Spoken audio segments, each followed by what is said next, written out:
Ukraine पर हमला करने वाला है रूस। अगले 24 घंटे में दुनिया पर बड़ा संकट आने वाला है। रूस के हमले को लेकर यूक्रेन के राष्ट्रपति ने क्या बड़ा दावा किया है? उधर अमेरिका ने रूस के हमले पर क्या कुछ कहा?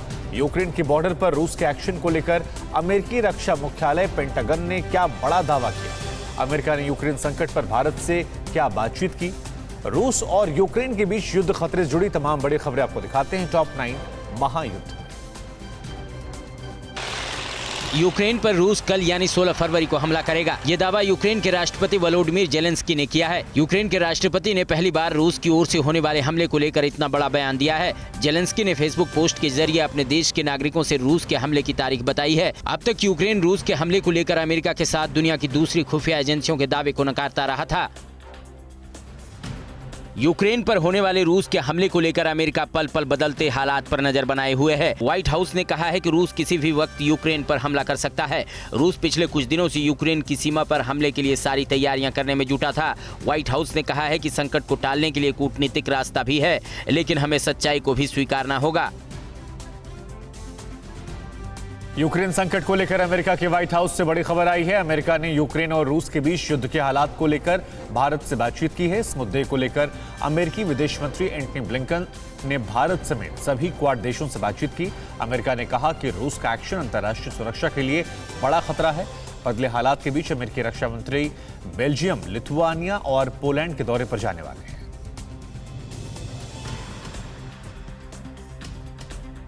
रूस और यूक्रेन के बीच शांति समाधान के लिए कोशिश करने वाले फ्रांस ने भी ऐलान कर दिया है कि यूक्रेन पर रूस हमला करने की पोजीशन में आ चुका है। फ्रांस के विदेश मंत्री जीन यवेस ले ड्रियन ने कहा है कि रूस को हमला करना बहुत महंगा पड़ेगा।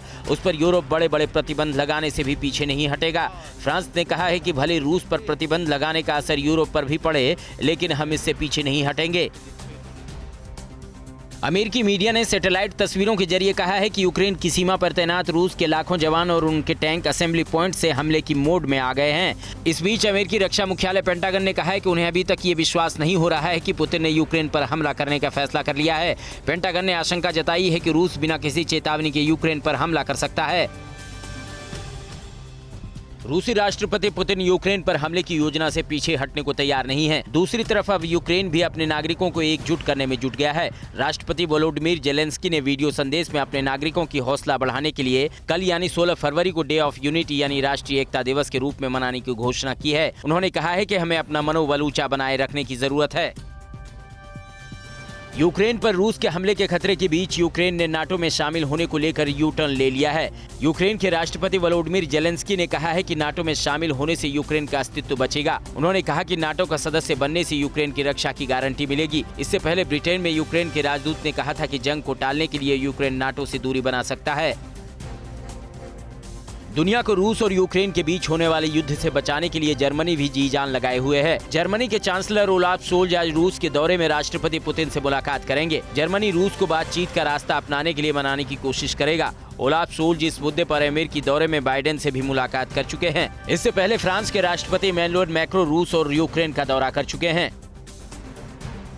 जर्मनी के चांसलर ओलाफ शोल्ज ने कल यूक्रेन का दौरा किया था। राजधानी कीव में उन्होंने यूक्रेन के राष्ट्रपति जेलेंस्की से मुलाकात कर युद्ध को टालने की रणनीति पर चर्चा की। इस मुलाकात में जेलेंस्की ने जर्मनी से 12,000 एंटी टैंक मिसाइल देने की गुजारिश की। जर्मन चांसलर यूक्रेन की मदद के लिए 15 करोड़ यूरो की नई मदद का ऐलान किया है। उन्होंने कहा है कि अगर रूस नहीं माना तो उसे गंभीर नतीजे भुगतने होंगे।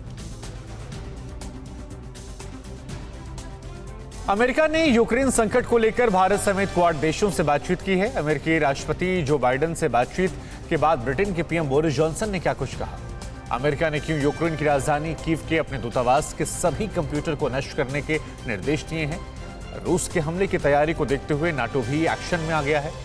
यूक्रेन पर रूस के हमले के खतरे को देखते हुए से जुड़ी सभी बड़ी खबरें टॉप 9 वॉर जोन। आखिरी वक्त तक अमेरिका और ब्रिटेन के साथ नाटो के कई देश रूस को कूटनीतिक रास्ते पर लाने की कोशिश करते रहे, लेकिन रूस नहीं माना। कल अमेरिकी राष्ट्रपति जो बाइडेन और ब्रिटेन के पीएम बोरिस जॉनसन के बीच फोन पर 40 मिनट तक बातचीत हुई। बातचीत को लेकर बोरिस जॉनसन ने ट्वीट कर कहा है कि हम इस बात पर सहमत हैं कि कूटनीतिक रास्ते से ही समाधान हो सकता है, लेकिन हम रूस की धमकियों का मुकाबला करने के लिए एकजुट हैं। यूक्रेन पर रूस के हमले का वक्त नजदीक आने के बीच ब्रिटेन के पीएम बोरिस जॉनसन यूरोप के दौरे पर जा सकते हैं। हालांकि अभी ये तय नहीं है कि वो किस देश की यात्रा पर पहले जाएंगे। अमेरिकी राष्ट्रपति बाइडेन से बातचीत से पहले जॉनसन ने रूस के यूक्रेन पर हमले को लेकर आशंका जता दी थी। यूक्रेन पर रूस के हमले की तैयारी को देखते हुए ब्रिटेन के पीएम बोरिस जॉनसन ने ताजा हालात पर टॉप सुरक्षा अधिकारियों के साथ बैठक की है, जिसमें ब्रिटेन की खुफिया एजेंसियों के प्रमुख भी शामिल थे। इस बैठक में रूस और नेटो देशों की रणनीति पर चर्चा हुई। ब्रिटेन की विदेश मंत्री लिज ट्रूस और रक्षा मंत्री जेम्स हैपी ने भी आपात बैठक की है। रक्षा मंत्री ने कहा कि रूस का हमला बहुत विनाशक हो सकता है। यूक्रेन पर रूस के हमले का वक्त करीब आने से पहले ही अमेरिका ने यूक्रेन की राजधानी कीव में अपने दूतावास के सभी कंप्यूटर को नष्ट करने के निर्देश दिए हैं। अमेरिका पहले ही दूतावास के ज्यादातर कर्मचारियों को बाहर निकाल चुका है। इस बीच अमेरिका के राष्ट्रीय सुरक्षा सलाहकार जैक सुलिवान ने व्हाइट हाउस के रणनीतिकारों के साथ बैठक की है। अमेरिका अपने सहयोगियों के साथ यूक्रेन को $1 बिलियन की मदद देने पर भी विचार कर रहा है। रूस के हमले का जवाब देने के लिए यूक्रेन की सेना भी बॉर्डर पर पूरी तैयारी के साथ तैनात है। पिछले 4-5 दिनों में यूक्रेन ने बॉर्डर पर अपनी सैन्य ताकत बढ़ा दी है। इस इलाके में पिछले 3 दिनों में रूसी समर्थक अलगाववादियों ने भी यूक्रेन की सेना पर गोलाबारी की है। यूक्रेन के जवानों ने कहा है कि वो अलगाववादियों के हमले से निपटते रहे हैं और आने वाली किसी भी चुनौती के लिए वो तैयार हैं। यूक्रेन पर रूस के हमले को लेकर नेटो ने सैनिकों की एक टुकड़ी को सोमवार को पूर्वी यूरोप भेजा है। रूस के हमले से यूक्रेन को बचाने के लिए नेटो पहले से ही पूर्वी यूरोप में सैनिकों की तैनाती बढ़ा चुका है। इसी कड़ी में लिथुआनिया में मौजूद नाटो सुरक्षा बलों की मदद के लिए 350 सैनिकों की एक और टुकड़ी भेजी गई है। 2 दिन पहले रोमानिया में भी नेटो की सुरक्षा बलों ने अपनी सैन्य तैयारियों को जांचा परखा था। नेटो प्रमुख जेंस स्टोल्टेनबर्ग ने यूक्रेन संकट को लेकर सोमवार को बेल्जियम की राजधानी ब्रुसेल्स में कोलंबिया के राष्ट्रपति के साथ चर्चा की। नेटो प्रमुख ने कहा कि यूक्रेन पर रूस के हमले को टालने के लिए सारी कोशिशें की जानी चाहिए। युद्ध से किसी का भला नहीं होगा। रूस यूक्रेन को नेटो में शामिल नहीं करने की मांग करता रहा है, लेकिन अमेरिका और नेटो इस मांग को लिखित तौर पर मानने से इनकार कर चुका है। यूक्रेन पर हमले के लिए रूस पिछले कुछ दिनों से बॉर्डर पर हथियारों और रसद की सप्लाई चेन को मजबूत करने में लगा था। कल भी ट्रेन के जरिए सैकड़ों टैंक बॉर्डर की ओर से भेजे गए। रूस ने 4 महीने के लिए जरूरी सामानों का स्टॉक कर लिया है। अमेरिका की खुफिया रिपोर्ट के मुताबिक यूक्रेन की घेरेबंदी के लिए रूस के मिसाइल एयरफोर्स नेवी भी तैयार है। रूस ने काला सागर में 11 जंगी बेड़े भी उतार दिए हैं। रूस के S-400 anti missile defence system का मुकाबला करने के लिए अमेरिका अपना missile defence system terminal high altitude area defence यानी थाड को यूक्रेन की सीमा के पास भेज रहा है। लेकिन सवाल यह है कि क्या दुनिया में सबसे खतरनाक और मारक रूसी S-400 मिसाइल डिफेंस सिस्टम का मुकाबला अमेरिका का थाड कर पाएगा? थाड अमेरिका का सबसे शक्तिशाली मिसाइल डिफेंस सिस्टम है। यूक्रेन की सीमा के करीब रूस और बेलारूस के फाइटर जेट्स आखिर हवाई पेट्रोलिंग क्यों कर रहे हैं? रूस ने क्रीमिया में युद्धाभ्यास कर क्या बड़ा संदेश दिया है? यूक्रेन की मदद के लिए ब्रिटेन ने क्या ऐलान किया और किस किस देश से हथियारों की खेप यूक्रेन पहुंची है? ग्लोबल टेंशन से जुड़ी तमाम दुनिया की बड़ी खबरें हम आपको दिखाते हैं top 9 world battle ground. Ukraine की घेरेबंदी के लिए रूस ने बेलारूस में भी अपना सैन्य ठिकाना बना रखा है। यूक्रेन की सीमा के करीब कल रूस और बेलारूस की Su-30SM फाइटर जेट्स उड़ान भरते नजर आए। पिछले कुछ दिनों से रूस यूक्रेन की सीमा के पास बेलारूस के फाइटर जेट्स हवाई पेट्रोलिंग कर रहे हैं। बेलारूस में रूस के 30,000 से ज्यादा फौज तैनात हैं। रूस ने यूक्रेन की 3 ओर से घेरेबंदी कर रखी है। अमेरिकी खुफिया एजेंसियों ने दावा किया है कि कल यानी 16 फरवरी को यूक्रेन पर रूस हमला कर सकता है। रूस की सैन्य तैयारियों को देखकर ये दावा सच भी हो सकता है। रूसी सेना ने यूक्रेन की सीमा के करीब क्रीमिया में रॉकेट लॉन्चर और आर्टिलरी यूनिट के साथ युद्धाभ्यास किया। इस युद्धाभ्यास के जरिए सेना ने अपनी सैन्य तैयारियों को परखा। रूस ने साल 2014 में यूक्रेन का हिस्सा रहे क्रीमिया पर कब्जा कर लिया था। नाटो से टक्कर के लिए रूस ने अपने सबसे घातक सुपरसोनिक विमान को यूक्रेन बॉर्डर के नजदीक तैनात कर दिया है। चुगुयेविका में रूसी फोर्स के एयरबेस पर Su-34 लड़ाकू विमान तैनात किए गए हैं। सैटेलाइट तस्वीरों में दावा किया गया कि 10 सुखोई 34 की तैनाती की गई है। रूस और यूक्रेन के बॉर्डर पर रात भर टैंकों का आना जाना लगा रहता है। सीमा के करीब के गांव में रहने वाले लोग युद्ध को लेकर डरे हुए हैं। इस बीच खबर है कि रूस ने यूक्रेन बॉर्डर पर अपनी सेना के टैक्टिकल ग्रुप की 100 बटालियन को तैनात कर दिया है। यूक्रेन की सीमा की ओर जाने वाले रास्ते में लगातार रूस के अत्याधुनिक हथियारों की खेप जाती दिख रही है। रूस से मुकाबला करने के लिए ब्रिटेन ने यूक्रेन को और सैन्य मदद देने का ऐलान किया है। हथियारों की मदद के साथ ब्रिटेन ने यूक्रेन के लिए आर्थिक पैकेज देने की भी योजना पर काम कर रहा है। ब्रिटेन पहले भी यूक्रेन को सैन्य मदद पहुंचा चुका है। 2 साल पहले ब्रिटेन यूक्रेन की आर्मी को ट्रेनिंग भी दे चुका है। कहा जा रहा है रूस अगर हमला करता है तो ब्रिटेन यूक्रेन में अपनी सेना भी भेज सकता है। नेटो देशों के अलावा कई दूसरे देश भी संकट की घड़ी में यूक्रेन को सैन्य मदद के साथ दूसरी जरूरी साजो सामान भेज रहे हैं। कल लिथुआनिया ने भी यूक्रेन को सैन्य मदद की खेप भेजी है। लिथुआनिया ने यूक्रेन को हथियारों के अलावा सैन्य उपकरण और जवानों के कपड़े भी भेजे हैं। यूक्रेन ने इस मदद के लिए लिथुआनिया का शुक्रिया जताया है। अमेरिका पूर्वी यूरोप में अपनी फौज के साथ अत्याधुनिक हथियारों को पहुंचा रहा है। रूस के यूक्रेन पर हमले की सूरत में अमेरिका जवाबी कार्रवाई की तैयारी बहुत पहले शुरू कर दी थी। कल अमेरिका ने ट्रेन के जरिए सैकड़ों टैंक पोलैंड भेजे हैं। पोलैंड से पहले अमेरिका रोमानिया में भी अपनी फौज की अतिरिक्त टुकड़ी भेज चुका है।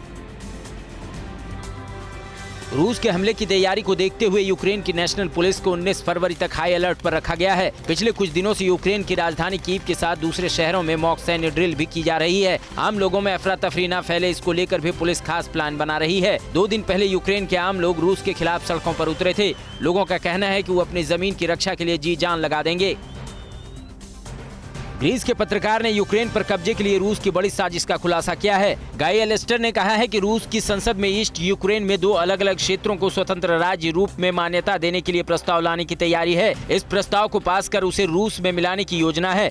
इस बीच ग्रीस पत्रकार ने आरोप लगाया है कि यूक्रेन की सेना ने 2 ग्रीस के नागरिकों की हत्या कर दी है।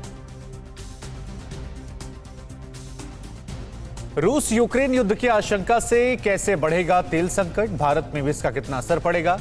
किसने ये कह दिया कि देखिए अगले 10 दिन के लिए दुनिया बहुत ज्यादा अहम रहने वाले हैं। अपनी संप्रभुता की रक्षा के लिए यूक्रेन के लोग कैसी तैयारियां कर रहे हैं और 79 साल की वेलेटिना के जज्बे को क्यों दुनिया सलाम कर रही? यूक्रेन संकट, महाशक्तियों के बीच बने जंग अखाड़े के बीच कैसी खबरें आ रही हैं, हम आपको दिखाते हैं टॉप 9 युद्ध के संकट। रूस और यूक्रेन के बीच अगर युद्ध होता है तो इसका असर यूरोप के बाकी देशों के अलावा भारत पर भी पड़ेगा। युद्ध होने के हालात में कच्चे तेल का संकट बढ़ेगा और इसके दाम आसमान छूने लगेंगे, जिसकी वजह से भारत सहित कई देशों में लोगों पर महंगाई की मार पड़ेगी। यूक्रेन संकट ने सोमवार को भारतीय शेयर बाजार की हालत भी बिगाड़ कर रख दी थी। रूस की यूक्रेन पर हमले की आशंकाओं के बीच चिंता की वजह से एशिया में तेल संकट बढ़ सकता है। सोमवार को तेल के दाम भी 7 साल के अपने रिकॉर्ड स्तर पर पहुंच गया, लेकिन भारत में तेल के दाम फिलहाल स्थिर है। अंतर्राष्ट्रीय बाजार में कच्चे तेल की कीमत $96 प्रति बैरल पहुंच गई है। जल्द ही इसके $100 छूने की आशंका है। जॉर्जिया में अमेरिका के पूर्व राजदूत यान केली ने कहा है कि अगले 10 दिन दुनिया के लिए अहम होंगे। इस हफ्ते में होने वाले घटनाक्रम ये तय करेगा कि रूस और यूक्रेन के बीच गतिरोध शांतिपूर्ण तरीके से सुलझेगा या युद्ध होगा। यूरोप में शीत युद्ध के बाद की सुरक्षा व्यवस्था युद्ध संकट की वजह से दांव पर है। रूस से युद्ध की आशंकाओं के बीच यूक्रेन की सेना पर कोरोना का साया मंडरा रहा है। यूक्रेन सैनिकों के बीच 5000 से ज्यादा कोरोना संक्रमण के मामले सामने आए हैं। वहीं पिछले 24 घंटे में यूक्रेन में कोरोना से 142 से ज्यादा लोगों की मौत हुई है। इससे ज्यादा मामले सामने आने के बाद यूक्रेन की चिंता बढ़ गई है। युद्ध संकट के बीच यूक्रेन के राष्ट्रपति ने जर्मन चांसलर से बात की और कहा कि नॉर्ड स्ट्रीम 2 पाइपलाइन विवाद की जड़ है और रूस इस पाइपलाइन को हथियार की तरह इस्तेमाल कर रहा है। अमेरिका और जर्मनी की यूरोपीय साझेदार का समझौता तोड़ने का दबाव बनाया और कहा कि गैस की निर्भरता रूस को फायदा उठाने का मौका देगी। युद्ध संकट के बीच रूस और यूक्रेन के बीच जंग या शांति होगी, इसका फैसला आने वाले दिनों में होगा। वॉशिंगटन, लंदन और अन्य जगहों से चेतावनियों के बावजूद रूसी सेना कल यूक्रेन पर आगे बढ़ सकती है। रूस और जर्मनी के बीच ये पाइपलाइन यूक्रेन की आपत्तियों को अनदेखा कर बनाई गई है। सिर्फ 4.5 करोड़ की आबादी वाला छोटा सा देश यूक्रेन रूस के संभावित हमले से अपनी संप्रभुता की रक्षा के लिए सब कुछ दांव पर लगाने को तैयार है। मारियायूपोल शहर में आम लोगों को युद्ध के हालात में आत्मरक्षा के साथ हथियारों की ट्रेनिंग दी जा रही है। इस ट्रेनिंग के दौरान एक छोटा सा बच्चा भी दिखा। एक बुजुर्ग महिला भी हथियार चलाने की ट्रेनिंग लेती नजर आई। इस महिला ने कहा कि वो किसी भी हाल में अपने शहर को खोना नहीं चाहती। यूक्रेन में अलग अलग जगहों से आम जनता को सैन्य ट्रेनिंग दिए जाने की तस्वीरें आ रही हैं। कीव में पार्क्स में राइट सेक्टर नाम के ऑर्गेनाइजेशन लोगों को आम ट्रेनिंग दी जा रही है। इस दौरान हैंड ग्रेनेड बनाने और इस्तेमाल करने की भी ट्रेनिंग दी जा रही है। लोगों का मानना है कि ये युद्ध काल में काफी काम आएगी।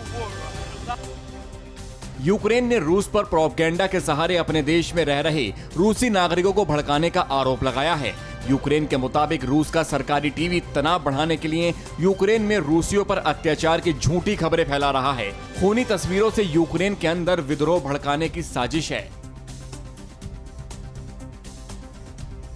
यूक्रेन पर रूस के हमले की आशंका से कई देशों में दहशत। अमेरिका ने अपने दूतावास से क्यों कम किए स्टाफ? किसने कहा रूस यूक्रेन युद्ध हुआ तो यूरोप में भी शरणार्थी संकट बढ़ जाएगा? यूक्रेन में पढ़ने वाले भारतीय छात्रों की सरकार से क्या अपील है? रूस और यूक्रेन के बीच युद्ध की आशंका से फैले डर की खबरें दिखाते हैं टॉप 9 दहशत। यूक्रेन पर रूस के हमले के डर के बीच कई देशों में दहशत साफ देखी जा सकती है। 15 से ज्यादा देशों ने अपने नागरिकों को यूक्रेन छोड़ने के निर्देश जारी कर दिए हैं। युद्ध के हालात के बाद में यूक्रेन से निकलना मुश्किल हो सकता है। वहीं यूक्रेन में कई देशों ने अपने दूतावासों में कूटनीतिक स्टाफ की संख्या में कटौती शुरू कर दी है। रूस यूक्रेन के बीच युद्ध की आशंका पर अमेरिका एक्शन में आ गया है। अमेरिका ने यूक्रेन एम्बेसी से अपने स्टाफ को वापस बुला लिया है, जिसके बाद अब यूक्रेन की अमेरिकन एम्बेसी में स्टाफ की संख्या घटकर 22 हो गई है। स्टाफ की संख्या घटाकर अपने देश और अपने नागरिकों को कम से कम खतरे में डालना चाहते हैं। अमेरिका के अलावा Germany, Italy, Britain, Ireland, Belgium, Luxembourg, Netherlands, Canada, Norway, Estonia, Lithuania, Bulgaria, Slovenia, Australia, Japan, Israel, Saudi Arabia और यूएई, रोमानिया अपने नागरिकों से पहले ही यूक्रेन छोड़ने को कह चुके हैं, जिससे युद्ध के हालात में किसी की जान खतरे में ना पड़े। रूस और यूक्रेन के बीच संभावित युद्ध के हालात के बावजूद कीव के निवासी चिंतित लेकिन शांत नजर आए। युद्ध की चेतावनी के बावजूद देश की राजधानी के निवासी अपने दैनिक जीवन के कामकाज करते नजर आए। महीनों से बढ़ते तनाव के बीच लोगों ने खुद को हालात के हिसाब से ढाल लिया है। वहीं उन्हें उम्मीद भी है कि आने वाले 10 दिनों में तय हो जाएगा कि इस संकट का शांतिपूर्ण हल निकल पाएगा या नहीं। रूस और यूक्रेन के बीच युद्ध के हालात को देखते हुए यूक्रेन की यूनिवर्सिटीज में पढ़ रहे भारतीय छात्रों में देश लौटने की जल्दीबाजी दिखी। छात्रों का कहना है कि युद्ध की दहशत के चलते कई एयरलाइंस ने टिकट के दाम 4 से 5 गुना बढ़ा दिए हैं, जिससे छात्रों की परेशानी बढ़ गई है। छात्रों ने भारत सरकार से उनके लिए व्यवस्था करने की अपील भी की है। रूस और यूक्रेन में जंग के हालात से बनी दहशत रूस के सीमावर्ती इलाकों में भी देखने को मिल रही है। यूक्रेन की सीमा से सटा सेवरस की डोनेट्स नदी पर स्थित बेलगोरोड शहर, जो रूस का एडमिनिस्ट्रेटिव सेंटर भी है, यहाँ की सड़कों पर सिर्फ सेना की बख्तरबंद गाड़ियां ही आती जाती नजर आ रही हैं। निजी गाड़ियां सड़क पर ना के बराबर दिख रही हैं। रूस और यूक्रेन के बीच बने जंग के हालात को देखते हुए विश्व बैंक ने अपने कर्मचारियों को वापस बुलाया है। वर्ल्ड बैंक ने यूक्रेन में चल रहे सभी कामों को भी सस्पेंड कर दिया है। इससे पहले हमले के खतरे को देखते हुए अमेरिका ने यूक्रेन के डोनेट्स्क शहर में organization for security and cooperation in Europe के हेडक्वार्टर से अपने स्टाफ को निकालना शुरू कर दिया है। रूस और यूक्रेन के बीच युद्ध के हालात को देखते हुए रूसी राष्ट्रपति व्लादिमीर पुतिन की सुपर यॉट प्रतिबंधों से बचने के लिए जर्मनी छोड़कर रूस रवाना हो गई है। यॉट को मरम्मत और इंटीरियर के लिए कुछ महीने पहले जर्मनी के एक शिपयार्ड में भेजा गया था। अमेरिका और यूरोपीय संघ ने चेतावनी दी है कि रूस ने अगर यूक्रेन पर हमला किया तो उसके खिलाफ कड़े आर्थिक और सैन्य प्रतिबंध लगाए जाएंगे। रूस और यूक्रेन के बीच हंगरी के पीएम विक्टर ऑर्बान ने कहा है कि अगर दोनों देशों के बीच जंग होती है तो पूरे यूरोप में शरणार्थी संकट भी बढ़ेगा। हंगरी के पीएम के मुताबिक यूक्रेन पर अगर हमला होता है तो अधिकांश शरणार्थी उनके देश की ओर रुख करेंगे। इसके अलावा उन्होंने इस संकट का शांतिपूर्ण समाधान खोजने की भी अपील की है। परवाह देश की, सोमवार से शुक्रवार रात 10 बजे TV9 भारतवर्ष पर।